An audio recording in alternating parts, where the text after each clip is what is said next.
المصريين اللي كانوا مصابين بفيروس سي يقتربوا من 20 مليون. وفي سنة 2014 تبنت الدولة خطة لعلاج المصابين بفيروس سي. أحد العقارات المستخدمة في فيروس سي كان السوفالدي. عارفين مين اللي اخترع السوفالدي؟ ريموند شينازي. الدكتور ريموند شينازي اتولد في مصر سنة 1950. أبوه وأمه كانوا يهود من أصول مصرية، وعاش في مصر لغاية سنة 64 وهاجر مع أسرته بعد ما الرئيس عبد الناصر قرر طرد اليهود من مصر.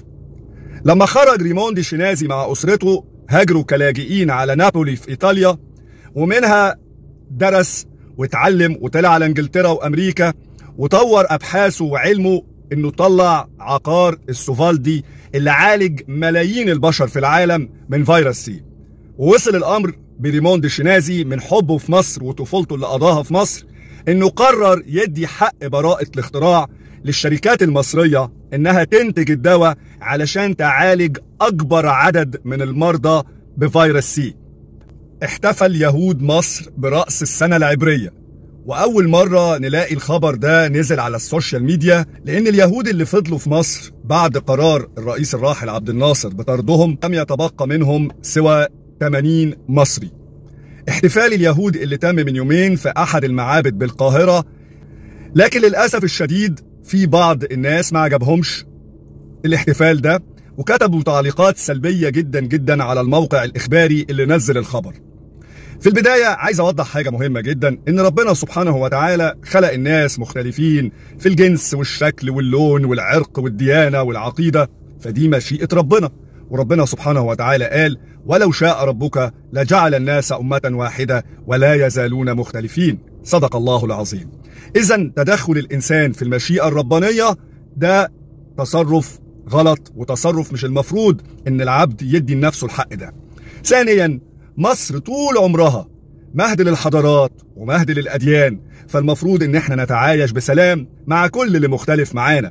الدول المتقدمة بتعمل كده. عارفين امبارح في دوري انجلترا كل المباريات اللي تمت امبارح وقف الجماهير دقيقة حداد على ضحايا الزلزال في المغرب والإعصار اللي كان في ليبيا.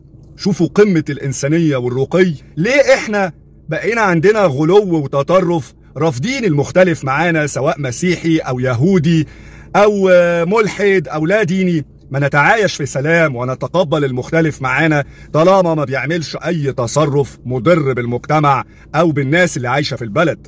ده التسامح. إنما احنا ليه عندنا غلو؟ لأن متساب أصحاب الفكر المتطرف يحطوا سموم في دماغ الناس، سموم وتطرف وأفكار بغيضة بتخلي الناس تنفر مننا. يا جماعة فرقوا بين اليهود وبين الصهيونية، اعرفوا الفرق بين الاتنين. اليهود كان في منهم مصريين، المسيحيين في منهم مصريين، المسلمين مصريين. القومية اللي بتجمعنا هي مصر. عيشوا في سلام وحاولوا تخلوا بلدكم تكون أرض لاستقبال كل البشر بتسامح. أشوفكم على خير.